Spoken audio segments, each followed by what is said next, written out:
Hello friends, hi. எல்லோரும் எப்படி இருக்கீங்க? கண்டிப்பாக நல்லா இருப்பீங்கன்னு நம்புகிறேன். ஆக்சுவலி பிக் பாஸ் வீடியோ போட்டு 1 வீக் ஆயிடுச்சு. சரி, ப்ரொமோலாம் வரட்டும், கொஞ்சம் சூடு பிடிக்கட்டும் நானும் வெயிட் பண்ணேன். ஆனால் ப்ரொமோ சூடு பிடிக்கிற மாதிரி இல்லைங்க. பட் ஆனால் ஒரு விஷயம், கண்டிப்பாக பிக் பாஸ் சீசன் சூடு பிடிக்கும். இல்லைனா சூடு பிடிக்குதா, இல்லை சுட சுட தான் வரும் அப்படின்னு தான் சொல்கிறாங்க. இது எந்த அளவுக்கு உண்மைன்னு தெரில. அப்புறமா கன்ஃபார்ம் கண்டஸ்டன்ட்ஸ்னு ஒரு 4-5 பேர் நம்ம ஆல்ரெடி ஒரு லிஸ்ட்டு சொல்லியிருக்கோம் ரேண்டமாக. பட் ஆனால் அதில் ஒரு 99% கன்ஃபார்ம் அப்படிங்கிறவங்கள பற்றியும் பேச போகிறோம். ஒரு சிலர் பேக் அடிச்சிருக்காங்க, அப்பா எனக்கு வேணாப்பா இந்த பிக் பாஸ் தலைவலி அப்படிங்கிற மாதிரி பேக் அடிச்சிருக்காங்க. அதை பற்றியும் பேச போகிறோம். இதுக்கு நடுவில் நான் வந்து தெலுங்கு பிக் பாஸ் ரிவ்யூவும் போடுறேங்க. தெலுங்கு பிக் பாஸ் ரிவ்யூன்னு சொல்லும்போது நீங்கள் உங்கள் மைண்ட் வைஸ் எனக்கு தெரியுது, என்னப்பா தமிழ் பிக் பாஸ் பண்ணும்போது நன்னொன்று தெலுங்கு பிக் பாஸ் விட்டுடுறீங்க அப்படின்னு கேட்குறீங்க. நான் ஆல்ரெடி சொன்ன மாதிரி எங்களோட மதர் டங் வந்து தெலுங்கு தாங்க. என்னை போன வருஷம் பிக் பாஸ் ஃபாலோவர்ஸ்க்கு தெரியும், என்னோட மதர் டங் தான், என் மதர் டங் வந்து தெலுங்கு தான். பட் ஆனால் தமிழும் எங்களுக்கு தெரியும் அப்படின்னும் போது, ஆனால் தமிழ்நாட்டில் தான் வந்து வளர்ந்தோம், ஸ்கூலுக்கு போனோம், எல்லாமே தமிழ்நாட்டு தான் அப்படின்னு சொல்கிற பட்சத்தில் தமிழ் தாங்க ரொம்ப பிடிக்கும். இதுக்கே போன சீசனில் வந்து நான் ஜாக் சப்போர்ட் பண்ணும்போது நம்மளோட ஒரு சப்ஸ்கிரைபர் கூட கேட்டிருந்தாரு, நீங்கள் தெலுங்குனால ஜாக்கு சப்போர்ட் பண்ணுறீங்களா அப்படின்னு சொல்லிட்டு. நான் தெலுங்கு பிக் பாஸ் பார்த்ததே இல்லைங்க. தமிழ் பிக் பாஸ் ஆச்சும் நான் சீசன் 3லேருந்து பார்த்துட்டு இருக்கேன். தெலுங்கு பிக் பாஸ் நான் பெருசாக பார்த்ததில்லை. அப்படி அது எப்போ ஸ்டார்ட் ஆகும்னு கூட தெரியாது. ஸோ நடுவில் பார்க்கும்போது எனக்கு பெருசாக இன்ட்ரெஸ்ட் இருக்காது, அதனால பார்க்கல. இந்த வாட்டி வந்து ஒரு கம்பேரிசனுக்காக நான் பார்க்க ஆரம்பித்தேன். ஏன்னா மலையாள பிக் பாஸ் ரொம்ப சுட சுட போயிட்டு இருக்கு. அப்படின்றப்ப இந்த சூடு குறையவே இல்லைங்க. மலையாள பிக் பாஸ் நம்ம மோகன்லால் சார் வந்து அவ்வளோ சுட சுட தான் கொண்டு போயிட்டு இருக்காரு. தெலுங்கு பிக் பாஸ் வந்து நாகார்ஜுன் சார் தான் அவர் கண்டினியூஸாக பண்ணுறாரு. நான் ஒரு வாட்டி கூட அட்லீஸ்ட் அந்த ப்ரோமோ கூட நான் பார்த்ததில்லைன்னு வச்சுக்கோங்களேன். இந்த வாட்டி வந்து கரெக்டாக எனக்கு டைம் தெரிஞ்சது தெலுங்கு பிக் பாஸ் எப்போ ஸ்டார்ட் ஆகுது அப்படின்னு சொல்லும் போது. ஸோ நம்ம தமிழ் பிக் பாஸ் வர்றதுக்குள்ள தெலுங்கு பிக் பாஸ் வந்து எப்பயுமே வந்து ஒரு மலையாள பிக் பாஸ் இதர் வந்து தெலுங்கு பிக் பாஸ் அதோட கொஞ்சம் ரிஃப்ளெக்ஷன் நம்ம தமிழ் பிக் பாஸில் இருக்கும். ஒன்று அந்த ஸ்ட்ராட்டஜி ஃபாலோ பண்ணுவாங்க, இல்லைனா அந்த ஸ்பான்சர்ஸ் ஒன்றா இருப்பாங்க, ஏதோ ஒரு சாயல் கொஞ்சம் இருந்துகிட்டே இருக்கும். ஸோ அந்த கம்பேரிசனுக்காக, இல்லை டாஸ்க் வைஸ், அப்புறம் எலிமினேஷன், நாமினேஷன் இதெல்லாம் எப்படி நடக்குது அப்படின்னு ஒரு கம்பேரிசனுக்காக பார்க்க ஆரம்பித்தாங்க. நிறைய டிஃப்ரென்ஸ் இருக்குங்க தெலுங்கு பிக் பாஸ்க்கும் தமிழ் பிக் பாஸ்க்கும். ப்ளஸ் ரெண்டுத்துலேயுமே ப்ளஸ்ஸும் இருக்குது, ரெண்டுத்துலேயும் மைனஸும் இருக்குது. அதனால நடுவில் தெலுங்கு பிக் பாஸ் ரிவ்யூ பண்ணுறேன். ப்ளஸ் எனக்கு தெலுங்கு பேசுகிறதோ கொஞ்சம் நல்லாவே பிடிக்கும். அதனாலே வந்து எனக்கு தெலுங்கு பிக் பாஸ் ரிவ்யூ பண்ணலாம் அப்படின்னு அங்கங்கே கொஞ்சம் போட்டிருக்கேன். ஸோ நான் தமிழ் பிக் பாஸ் போடும்போது நன்னோட அதோட ஹைலைட்ஸோ, இல்லை அதோட மைனஸோ, இல்லை நம்ம தமிழ் பிக் பாஸில் என்ன ஹைலைட்டாக மாற்றலாம், இல்லை நம்மளுக்கும் அவங்களுக்கும் என்ன மாதிரி டிஃப்ரென்ஸ் வந்து அந்த என்ன சொல்கிறது ப்ளஸ் மைனஸ் இருக்குன்றது ஒரு கம்பேரிசனுக்காக பார்க்க ஆரம்பிக்கிறேன். ஸோ அதனால் வந்து நம்ம தமிழ் பிக் பாஸ் ஃபேன்ஸ் வந்து கோச்சிக்காதீங்க. எந்த விதத்துலையும் தமிழ் பிக் பாஸை விட்டு கொடுக்க மாட்டேன். அதே சமயத்தில் அங்கே தெலுங்கு பிக் பாஸ் ஏதாவது ப்ளஸ் இருந்தால் அந்த தமிழ் பிக் பாஸ்லேயே அது வந்தால் நல்லா இருக்குமேன்ற என்னோட பாயிண்ட்ஸை எடுத்து வைப்பேன். அதில் உங்களோட டிஃப்ரென்ஸ் ஆஃப் ஒப்பீனியன் கண்டிப்பாக இருக்கும். கண்டிப்பாக அதுவும் வந்து வெல்கம். உங்களோட அந்த கமெண்ட்ஸும் எனக்கு வெல்கம் தான். So always welcome. ஸோ வந்து நீங்கள் வந்து அந்த கமெண்ட்ஸ் எனக்கு ஷேர் பண்ணுங்கள். ஸோ நானுமே அந்த கம்பேரிசனுக்காக தான் பார்க்குறேன். ஸோ இதில் இது பெருசாக அது சின்னதுங்கிறது இல்லைங்க. இதில் இப்படி இருந்தால் நல்லாயிருக்கும், அதில் அது அப்படி இருந்தால் நல்லாயிருக்கும் அப்படிங்கிற ஒரு சின்ன கம்பேரிசன் தான், வேற ஒன்றும் இல்லைங்க. ஸோ அதனால் கோச்சிக்காதீங்க. ஸோ நான் தெலுங்கு பிக் பாஸை தெலுங்குலையும் பேசியிருக்கேன். தமிழ் பிக் பாஸில் வந்து அந்த சஞ்சனா கல்ராணி அவங்கள பற்றி நான் இதுலேயும் பேசியிருக்கேன். பார்க்காதவங்க அந்த வீடியோ போய் பாருங்கள். ஸோ அந்த மாதிரி ஒரு கண்டஸ்டன்ட் நம்ம தமிழ் பிக் பாஸில் இருந்தால் எப்படி இருக்கும், இல்லை நம்ம தமிழ் பிக் பாஸில் இது வரைக்கும் அந்த கண்டஸ்டன்ஸ் மாதிரி அங்கே யார் இருக்காங்க, ஸோ அவங்க கேம் எப்படி எந்த பெர்ஸ்பெக்டிவ் பார்க்குறாங்க, அந்த ஓட்டிங் ப்ராசஸ் அங்கே எப்படி இருக்குது, இங்கே நம்ம ஆடியன்ஸ் என்னவா இருக்காங்க அப்படின்னும் போது நிறைய விஷயம் எனக்கு புரிய ஆரம்பிச்சதுங்க. ஸோ இது வந்து பிக் பாஸுங்கிறது ஒரு லைவ் ஷோ அப்படின்னு நம்ம ரியாலிட்டி ஷோ அப்படின்னு நம்ம வச்சுக்கிட்டாலுமே அதில் நிறைய பெர்ஸ்பெக்டிவ்ஸ் இருக்குன்னு நம்ம தெரியும். ஆனால் ஆடியன்ஸே தெலுங்கு ஆடியன்ஸ் ஒரு மாதிரி இருக்காங்க, தமிழ் ஆடியன்ஸ் ஒரு மாதிரி இருக்காங்கன்னும் போது நம்ம அந்த படங்களில் அதோட டிஃப்ரென்ஸ் கண்டிப்பாக தெரியும். நீங்கள் பார்த்தீங்கன்னா தெலுங்கு படம்லாம் வந்து ஃபீல் குட் மூவியாக தான் இருக்கும். பெருசாக கமர்ஷியலுக்குள்ளே அவங்க வந்து கமர்ஷியல் ஹிட் கொடுக்கணும்னு மட்டும்தான் பார்ப்பாங்களே தவிர, கொஞ்சம் அந்த ரிஸ்க் எடுத்து ஒரு கான்ட்ரவர்சி மெசேஜோ, இல்லை ஒரு சோஷியல் மெசேஜோ கொஞ்சம் ஹாஷாக சொல்லவோ, இல்லை கொஞ்சம் ஸ்ட்ராங்காக சொல்லவோ கொஞ்சம் எப்பயுமே ஒரு ஹெசிடேஷன் இருக்கும். அப்படி இருக்கிற தெலுங்கு ஃபீல்டுக்குள்ளே தான் பாகுபலின்ற ஒரு படம் வந்து பெரிய ஹிட்டு கொடுத்தது.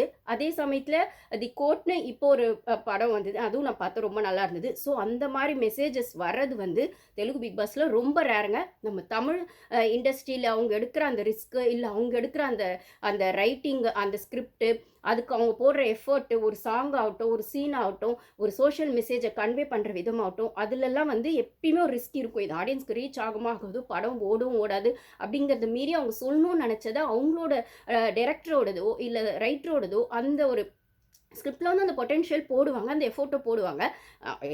கண்டிப்பாக தெலுங்குலையும் போடுவாங்க. பட் ஆனால் ரிஸ்க்குங்கிறதுன்னு பார்த்தீங்கன்னா தெலுங்கு படங்களில் கொஞ்சம் கம்மியாக தான் இருக்கும்.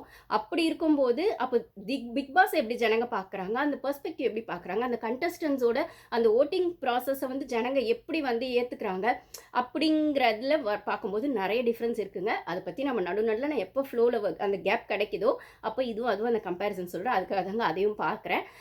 ஸோ ஆப்வியஸாக வந்து நான் வந்து தெலுங்குலேயும் பேசுகிற வீடியோஸ் போடுறேன். அதே மாதிரி தெலுங்கு பிக் பாஸ் பற்றி தமிழில் ஏதாவது ஒரு ஹைலைட் பண்ணி சொல்லக்கூடிய விஷயங்கள் இருக்குது, இல்லை ஏதாவது கண்டஸ்டன்ஸ் பற்றி பேசணுன்னா அதையும் போட்டிருக்கேன். ஸோ அதை பார்க்காதவங்க அதையும் போய் பாருங்கள். இப்போ நான் சொல்ல வந்தது வந்து கொஞ்சம் போர் அடிச்சுட்டு நினைக்கிறேன், சாரி கோச்சிக்காதீங்க.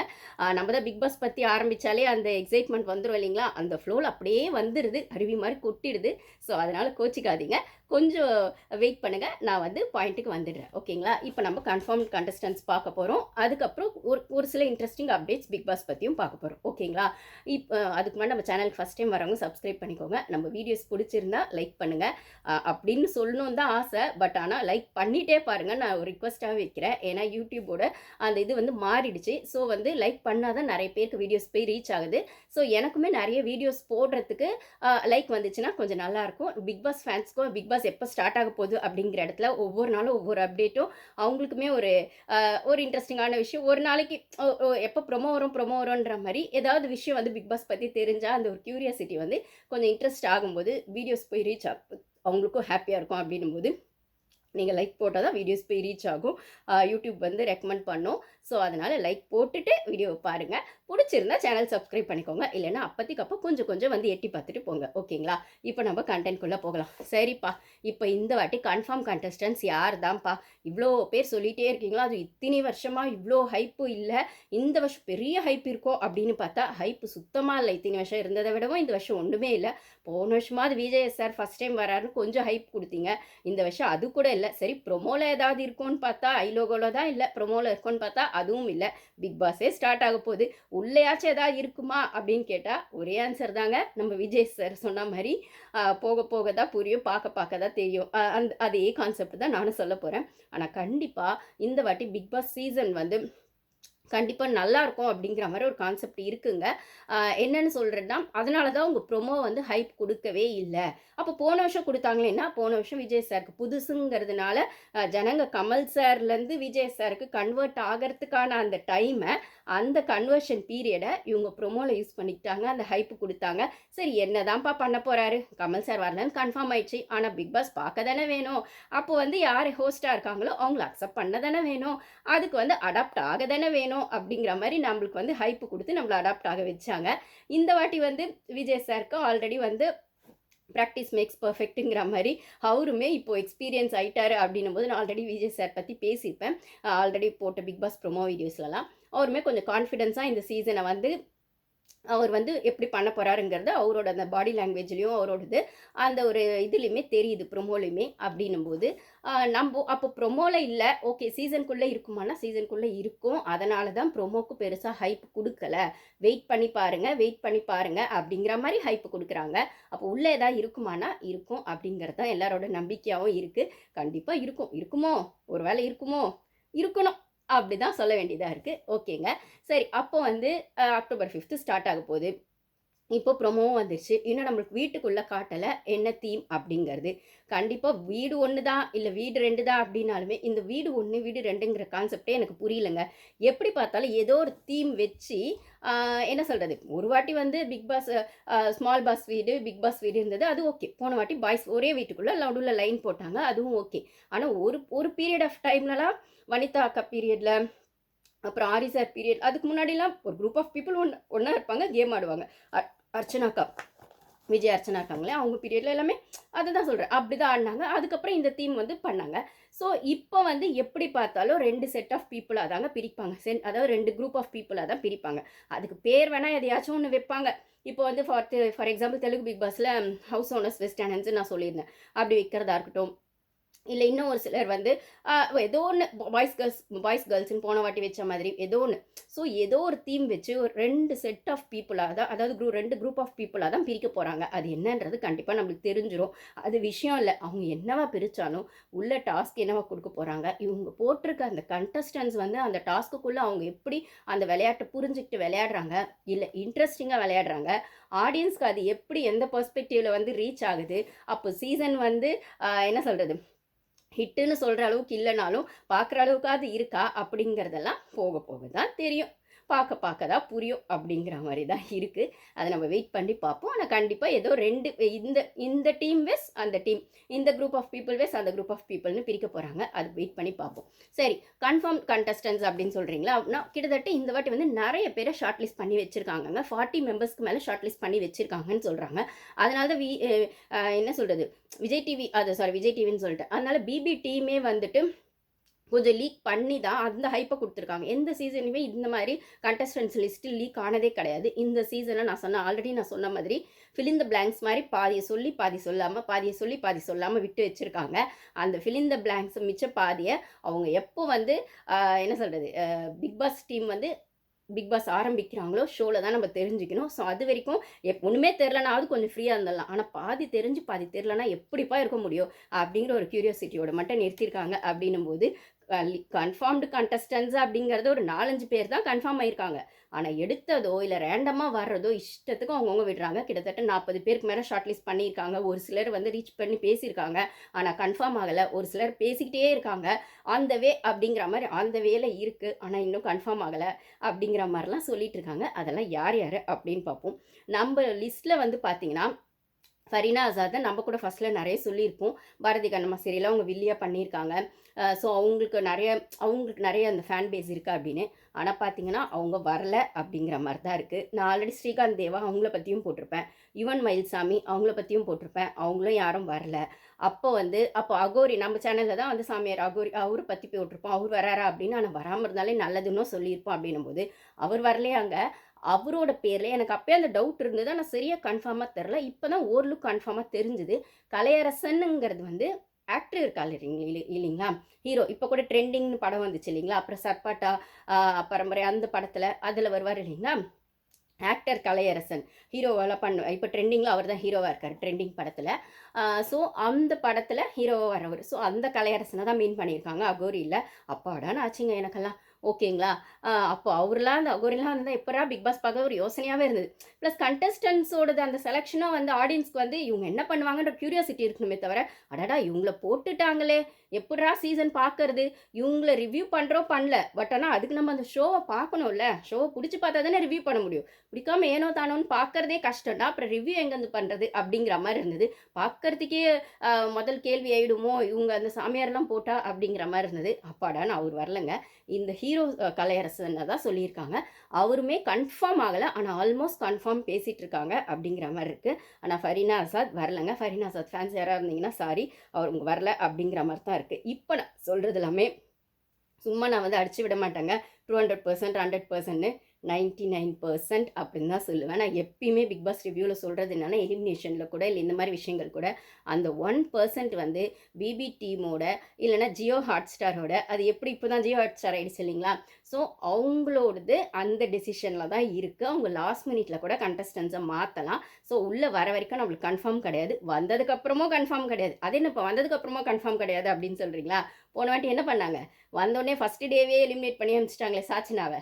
ஸோ அந்த மாதிரி ட்விஸ்ட்டும் இந்த வாட்டி நிறைய எதிர்பார்க்கலாம். அதுதான் நிறைய பேர் சொல்கிறாங்க, கிராண்ட் லான்ச் அன்றைக்கி ஒரு எலிமினேஷன் இருக்குப்பா, ஃபஸ்ட் டே ஒரு எலிமினேஷன் இருக்குப்பா, வீக் டேயில் எலிமினேஷன் இருக்குப்பா, அப்புறம் லைவ் ஷோவில் கூட எலிமினேஷன் இருக்குப்பான்லாம் அடிச்சு விடுறாங்க. அதெல்லாம் இருக்கிறதுக்கான பாசிபிலிட்டிஸ் ரொம்ப கம்மிங்க. அந்தளவுக்குலாம் கொண்டு போக மாட்டாங்க. எலிமினேட் பண்ணியே ஹைப்லலாம் வந்துட்டு ஷோ வச்சுருக்கணும்னு நினச்சாங்கன்னா ஆடியன்ஸ் கிட்ட பல்ப் தான் வாங்குவாங்க பிபி டீமு. ஸோ அந்த மாதிரி இருக்கலாம் வாய்ப்பு இல்லை. பட் ஆனால் நடுவில் ட்விஸ்ட் அண்ட் டர்ன்ஸ் இத்தனை சீசனை விட இந்த சீசனில் ஹைப் ஏற்றுறதுக்காக. ஏன்னா போன வருஷம் நிறைய காசு கட்டிங்கிறது நம்ம எல்லாருக்குமே தெரியும். பாவம் வின்னருக்கு கார் கூட கிடைக்கல, காசு கட்டிங்லாம் அடித்து விட்டாங்க. அந்த வின்னிங் அமௌண்ட்டு கூட கார் இல்லை, வின்னிங் அமௌண்ட்டே ஃபுல்லாக கிடைக்கல. அப்படின்னும் போது இந்த சீசன் ஸ்பான்சர்ஸ் கிடச்சிருக்காங்கன்றது தெரியுது. இருந்தாலுமே சீசனை ஓரளவுக்கு ஹைப்பில் கொண்டு போக என்ன பண்ணுமோ அதை பண்ணுவாங்க. அப்படின்னும் போது வந்து ஆல்மோஸ்ட் இந்த வாட்டி எடுத்த கண்டஸ்டன்ஸ்லாம் பார்த்தீங்கன்னா நிறைய கான்ட்ரவர்சியாக இருக்க கண்டஸ்டன்ஸ் தான் செலக்ட் பண்ணியிருக்காங்க. மேபி அது விஜய் டிவி ஆளுங்களா இருந்தால் கூட அவங்க வந்து அதனால தான் அந்த அகோரியெல்லாம் நான் கூட யோசித்தேன், மேபி அதனாலே உள்ளே விடுவாங்களோ அப்படின்னு சொல்லிட்டு. பட் ஆனால் கான்ட்ரவர்சியான ஆளுங்க இருக்காங்க. சரி, இதுங்கெல்லாம் விட முக்கியமான ஒரு ஆள் இருக்காங்கப்பா. அவங்க வந்து எனக்கு பெருசாக நான் தெரியல. ஏன்னா மேபி இன்ஸ்டாகிராம் சோஷியல் மீடியாலலாம் ஆக்டிவாக இருக்கவங்களுக்கு தெரிஞ்சிருக்குமா என்னன்னு தெரியல. அவங்க பேர் நான் சொல்கிறேன். யாருக்காவது தெரியும்னா கமெண்ட்ஸில் ஷேர் பண்ணுங்கள், ஓகேங்களா? ரம்யா ஜோ அப்படின்னு சொல்கிறாங்கங்க. இவங்க ஒரு ஸ்டேஜ் டான்ஸர், ஆர்கெஸ்ட்ரான்னு சொல்கிறாங்க. நான் பெருசாக எங்கேயும் பார்த்ததில்லை. ஐ மீன் சோஷியல் மீடியாலாம். மேபி இன்ஸ்டாகிராம் அதிலலாம் அவங்க இருக்காங்க போல், அவங்க ஃபாலோவர்ஸும் இருக்காங்க போல். அவங்க ஃபோட்டோஸும் வந்து ரிவீல் ஆகிட்டு இருக்கு. நம்ம சேனல் ஆப்வியஸாக நம்ம வந்து ஃபோட்டோஸ் வந்து போடுறோம். பட் ஆனால் வந்து உங்களுக்கு தெரிஞ்சிருந்தா கமெண்ட்ஸில் ஷேர் பண்ணுங்கள். எனக்கு பெருசாக அவங்க ஃபெமிலியராக எனக்கு தெரியல. நான் எங்கேயும் மற்ற இடத்துலலாம், அதாவது வேறு எங்கேயும் சோஷியல் மீடியாவில் பார்த்த மாதிரி. இது ஆக்ட்ரஸ்ஸு, அப்புறம் வந்து விஜே அப்படின்னா நம்ம ஏதாவது ஒரு இடத்துல ஷோவில் அப்படி பார்த்துருப்போம். இவங்க ஸ்டேஜ் டான்ஸர் அப்படின்னும் போது ஏன்னா காமனர் கேட்டகரியில் இவங்களை எடுத்து போடுறாங்க. ஸோ அதனால ஆனால் ரொம்ப பொட்டென்ஷியல், ரொம்ப ஸ்டபன். அவங்க வீடியோஸ்லாம் கூட எது போட்டிருக்காங்க போல், அப்படி இருக்காங்க. ஸோ கண்டிப்பாக கான்ட்ரவர்சிக்கு பஞ்சமே இருக்காதுப்பா அப்படின்னு சொல்கிறாங்க. ஸோ இவங்க எந்த கேட்டகரியில் வருவாங்கன்னா, ஒரு சீசனில் தாமரை அக்கா வந்தாங்க இல்லைங்களா? தாமரை அக்கா, தனலக்ஷ்மி அவங்கெல்லாம் வந்தாங்க இல்லைங்களா? அப்புறம் ஷிவானி அவங்கெல்லாம் வந்தாங்க இல்லைங்களா? ஸோ அவங்க கேட்டகரியில் அந்த காமனர் தாமரை அக்காலாம் மறக்கவே முடியாது. தனலக்ஷ்மிலாம் அந்த சீசன் நான் பார்க்கலனாலும் ஸ்டார்டிங் தனலக்ஷ்மி அவங்களது பார்த்தேன். அந்த சீசன் ஆனால் நான் டாக்ஸிக்காக இருந்த மாதிரி எனக்கு இருந்தது. ஒரு சிலருக்கு அது பிடிச்சும் இருந்தது. அந்த சீசன் அசீம் சீசன்னு நினைக்கிறேன். அந்த சீசனில் வந்தவங்க தனலக்ஷ்மி. ஸோ அவங்கெல்லாம் வந்து என்ன சொல்கிறது, அந்த கேட்டகரியில் இவங்க வராங்க போல். ரம்யா ஜோ அவங்க பேர் எல்லா இடத்துலையும் அடிப்படுதுங்க. அவங்க கன்ஃபார்ம் ஷூர் அப்படின்னு சொல்கிறாங்க. அப்புறம் அரோரா அக்கா, அவங்களுக்கு இன்னொரு பேரும் இருக்குது. நான் ஆல்ரெடி சொல்லிட்டு நம்ம வீடியோவில் எனக்கு அந்த பேர் சொல்ல இஷ்டம் இல்லை, அதனால் நான் அரோரா அக்கானே சொல்கிறேன். அவங்க அதுக்கப்புறம் புவியரசு, அவர் தான் டைட்டில் வின்னர் அப்படின்னு ஒரு கூட்டம் ஆரம்பிச்சிட்டாங்க. அவங்க நிஜமான ஃபேன் பேஸாக இல்லைனா பிஆர் டீமான்லாம் எனக்கு தெரியாதுங்க. ஸோ அவர் தான் டைட்டில் வின்னருங்கிற மாதிரி இப்போயும் ஆரம்பிச்சிட்டாங்க. அவர் ஒன்று. அப்புறம் ஜனனி, அவங்க நான் ஆல்ரெடி சொல்லிட்டு அவங்களும் ஆக்டர் அப்படின்னு. இவங்க 4 பேர் கன்ஃபார்ம் ஆயிருக்காங்கங்க. Kalaiyarasan almost confirmed. அதுக்கப்புறம் நேஹா அவங்களும் ஆல்மோஸ்ட். இவங்களெல்லாம் நான் ஆல்ரெடி சொன்ன இந்த 4 பேரும் 99% கன்ஃபார்ம்னா. கலையரசன், அதுக்கப்புறம் வந்துட்டு நேஹா, இவங்கெல்லாம் வந்து, அப்புறம் மணிகண்டன் காமெடியன் இருக்காரு இல்லைங்களா, மணிகண்டன், இவங்க 3 பேரும் வந்து 90% கன்ஃபார்ம்னு வச்சுக்கலாம். ஏன்னா ஆல்மோஸ்ட் பேசிகிட்டு இருக்காங்க. ஸோ இன்னும் கன்ஃபார்ம் ஆகலை, பேசிகிட்டு இருக்காங்க அப்படின்னு வச்சுக்கலாம். அப்புறம் சார் யாரெல்லாம் வரலை அப்படின்னு கேட்டிங்கன்னா, ஃபரீனா ஆசாத் வரலை அப்படின்னு சொல்கிறாங்க. ஷபானா அவங்களும் வர வாய்ப்பில்லை அப்படின்னு சொல்கிறாங்க. அதுக்கப்புறம் வந்து இவங்க இருக்காங்க இல்லைங்களா, விஜே சோபனா ஆர் விஜய் பாரு, இவங்க 2 பேரில் யாரோ ஒருத்தர் வருவாங்க அப்படின்னு சொல்கிறாங்க. கன்ஃபார்மாக 2 பேரும் வர வாய்ப்பு கம்மி, யாரோ ஒருத்தர் வருவாங்க. இன்னொருத்தர் வைல்டு கார்டில் வர வாய்ப்பு இருக்குது அப்படின்னு சொல்கிறாங்க. ஆனால் கண்டிப்பாக இந்த விஜேஎஸ் கேட்டகரியில் யாரோ ஒருத்தரை எதிர்பார்க்கலாம் அப்படிங்கிறது ஒன்று இருக்குங்க. அதுக்கப்புறம் ரொம்ப நாளாக எல்லாரும் கேட்டுட்ருக்காங்க அந்த ஹார்ட் பீட் சீரீஸ். அந்த ஹார்ட் பீட் சீரீஸ்லேருந்து யார் வருவாங்க அது ஒன்று பாடினி குமாரா இன்னும் சம்திங் பேர் சொல்கிறாங்க. அவங்க பேர் அடிப்பட்டுட்டே இருந்தாங்க அவங்கன்னு. ஆனால் ஃபீமேல் கண்டஸ்டன்ட் இல்லைங்களாங்க, மேல் கண்டஸ்டன்ட் தான் வரப்போகிறாங்க. அது இன்னும் யாருன்னு சரியாக கன்ஃபார்மாக தெரியல. நான் தெரிஞ்சப்புறம் உங்களுக்கு வந்து ரிவீல் பண்ணுறேன், ஓகேங்களா? ஸோ இப்போதைக்கு நம்ம ஆல்ரெடி சொல்லிட்டு இருந்த பேர்லேருந்து ஒரு சிலர் பேக் அடிச்சிருக்காங்க அப்படின்னா. ஃபரீனா ஆசாத் அவங்க ஏதோ பர்சனல் ரீசன் அவங்க வரல. ஷபானா அவங்களும் தெரியல. ஆல்ரெடி அவங்க வந்து குக்வித் கோமாலில் கொஞ்சம் கான்ட்ரவர்சி ஆயிடுச்சு. ஸோ அதனாலே என்னன்னு தெரியல, அவங்களும் வரல. அதுக்கப்புறம் வந்துட்டு விஜய் அவங்க 2 ஷோபனா எனக்கு என்ன 2 பேருமே ஸ்ட்ராங் கண்டஸ்டன்ஸாக இருப்பாங்க. 2 பேரும் அட் அ டைமில் விட்டு வேஸ்ட் பண்ண வேணாம், எனர்ஜியை வேஸ்ட் பண்ண வேணாம் அப்படிங்கிற பிபி டீம் வந்து ஒவ்வொருத்தராக இறக்கலாம்ப்பா அப்படின்னு கூட யோசிச்சிருக்கலாம். அதனால ஃபஸ்ட்டு யாரை விடுவாங்கன்னு தெரில. அவங்கள ஒருத்தர் விஜய் சோபனா தான் மோஸ்ட்லி ஷூர் அப்படின்னு சொல்கிறாங்க. மீறி அப்புறமா விஜய் பாரு வந்தால் வரலாம், இல்லைனாலும் இல்லை. ஏன்னா அவங்க ஆல்ரெடி சர்வேயரில் வந்திருக்காங்க விஜய் பாரு. இதில் வர்றதுக்கான வாய்ப்பு கம்மி அப்படிங்கிற மாதிரி. ஆனால் விஜய் சோபனா வந்து ஆல்ரெடி போன வருஷமே ட்ரெண்டிங்கில் இருந்தாங்க. பிக் பாஸோட அந்த இன்டர்வியூ நான் ஆல்ரெடி சொன்ன மாதிரி நம்ம சேனலில் வந்து விஜய் சோபனா பற்றி, அதாவது போன வாட்டி அவங்க விஷால இன்டர்வியூ எடுத்தது, நிறைய பேர் இன்டர்வியூ எடுத்தது, ஜாக் இன்டர்வியூ எடுத்தது எல்லாமே வந்து நம்ம சேனலில் இருக்குது. பார்க்காதவங்க அதை போய் பாருங்கள். ஸோ எனக்குமே அவங்களோட அந்த போல்டான அந்த ஸ்பீச் வந்து ரொம்ப பிடிக்கும். விஜய் பாருவும் பிடிக்கும். அவங்க கான்ட்ரவர்சி அப்படின்னாலுமே அவங்களது ஒரு சில வெப் சீரிஸ்லாம் நான் பார்த்துருக்கேன். அப்புறம் வந்து இன்டர்வியூஸும் பார்த்துருக்கேன் பிக் பாஸ் சம்மந்தப்பட்டுன்னும் போது. 2 பேரும் ரெண்டு கேட்டகரி. இவங்க ஒரு எக்ஸ்ட்ரீம், அவங்க ஒரு எக்ஸ்ட்ரீம். ஸோ யார் வந்தாலுமே கான்ட்ரவர்சிக்கு பஞ்சம் இருக்காது, இல்லைனா கண்டென்ட்டுக்கு பஞ்சம் இருக்காது அப்படின்னும் போது யார் வந்தாலும் நம்மளுக்கு ஓகே தாங்க. ஸோ இந்த கேட்டகரி. அதுக்கப்புறம் நான் சொன்ன மாதிரி கலையரசன், அவர் வந்து அந்த ஆக்டர் கலையரசன் நம்பர், அவருமே கன்ஃபார்ம்டு ஆகிறதுக்கு ரெடியாக இருக்கார். இன்னும் கன்ஃபார்ம் ஆகலை. இந்த லைன் தாங்க போயிட்டுருக்கு. ஆல்ரெடி சொல்லிட்டாங்களா. நேஹா அவங்களும் ஆல்மோஸ்ட் கன்ஃபார்ம். ஸோ 90% கேட்டகரியில் வச்சுக்கலாம். யார் கலையரசன், அப்புறம் நேஹா, அதுக்கப்புறம் வந்துட்டு இவங்க மேல் கண்டஸ்டண்ட்டாக அவங்க யார் ஹார்ட் பீட் சீரீஸில் வர ஒரு மேல் அவர் அந்த கண்டஸ்டண்ட்டும். ஸோ இவங்கெல்லாம் 90% கன்ஃபார்மில் இருக்காங்கங்க. ஸோ இதுதான் இப்போதைக்கு கன்ஃபார்ம் கண்டஸ்டன்ஸோட லிஸ்ட்டு. 99% ப்ளஸ் இந்த 100%. இவ்வளோ தான் 7-8 பேர் தான் இப்போதைக்கு இதுவாகுது. அப்போ யுவன் மயில்சாமி என்ன ஆனார்ப்பா, ஸ்ரீகாந்த் தேவா என்ன ஆனார், அதுக்கப்புறம் வந்துட்டு மகேந்திரன் அவங்களோட ஒய்ஃப் வந்து நம்ம பேசியிருப்போம். யுகேந்திரன் மாலினி யுகேந்திரன் அவங்கள பற்றியும் பேசியிருப்போம். இவங்களெல்லாம் மேபி ஷார்ட் லிஸ்ட் பண்ணி வச்சுருப்பாங்க, ஒயில்ட் கார்டு என்ட்ரியாக விடுறதுக்கான வாய்ப்பு இருக்குது. அப்புறம் இன்னொரு இன்ட்ரெஸ்டிங்கான விஷயம் என்னென்னா, ஜோ மைக்கேல் சாரை நான் பேசியிருப்பேன். அவர் வந்து ஸ்டார்டிங்கில் விட மாட்டாங்கன்னு நினைக்கிறேன். விஜய் சோபனாலாம் விட்டாங்கன்னா அதுக்கப்புறம் மெதுவாக விடலான்னு வச்சுருப்பாங்க. வைல்டு கார்டு என்ட்ரிக்கு இன்னும் கொஞ்சம் பெருசாகவே ஆள் வச்சுருப்பாங்க இல்லைங்களா. ஏன்னா ஷோ நடக்கும்போது உள்ளே போய் ஜாயின் ஆகிறதுக்குன்றதுக்கே தனி கெத்து வேணும். நம்ம தான் போன சீசனில் ஒவ்வொரு சீசன்லையும் பார்க்குறோம். அர்ச்சனா சீசனில், போன சீசனில் மஞ்சரி எல்லாருமே. ஏன்னா வீட்டுக்குள்ளே சேர்த்துக்கவே மாட்டாங்க. அப்படி இருக்கும்போது அங்கே போய் அந்த இடத்துல நின்று ஆடுறதுக்கு அதுக்கு ஒரு தனி கட்ஸு வேணும். ஷோ நடந்துட்டு இருக்கும்போது வீட்டுக்குள்ளே நடுவில் போகிறதுக்கு அப்படின்னும் போது. ஸோ அதுக்குன்னு ஒரு சில வச்சுருப்பாங்க, ஒரு சில கேட்டகரி. அவங்க கொஞ்சம் இன்னும் கொஞ்சம் வந்து அந்த ஷோ வந்து ரொம்ப அப்சர்வ் பண்ணவங்களா, இல்லை ரொம்பவே அந்த ஷோக்குள்ளே போய் இறங்கி ஆடுறவங்களா இருக்கணும். என்ன நடக்குது அப்படிங்கிறத புரிஞ்சுக்கிட்டு வெளிலேருந்து புரிஞ்சுக்கிட்டு போனாலும் உள்ளே போய் என்ன நடந்தாலும் நான் வந்து இறங்கி ஆடுவேன்ப்பா இந்த ஷோவில், பார்த்துக்கலாம் அப்படிங்கிற மாதிரி இருக்கணுன்ற மாதிரி ஒரு சிலர் வச்சுருப்பாங்க. அந்த கேட்டகரியில் ஜோ மைக்கேல் சார்லாம் வச்சுருக்காங்களான்னு தெரில. இன்னொன்று, ஜோ மைக்கேல் சார் மாதிரி இவராச்சும் Joe Michael sir event manager Bigg Boss டிவிலாம் பண்ணியிருக்காரு. இன்னொரு இன்ட்ரெஸ்டிங் யூடியூபருங்க. இவரது நிறைய பேர் ஃபாலோ பண்ணுவீங்கன்னு நினைக்கிறேன். நான் அப்பப்போ பார்ப்பேன், நடுநடுவில் பார்க்க மாட்டேன். மதன் கௌரி சார் இருக்கார் இல்லைங்களா, அவரை ரீச் அவுட் பண்ணியிருக்காங்க. ஓகேங்களா, அவரை ரீச் அவுட் பண்ணியிருக்காங்க.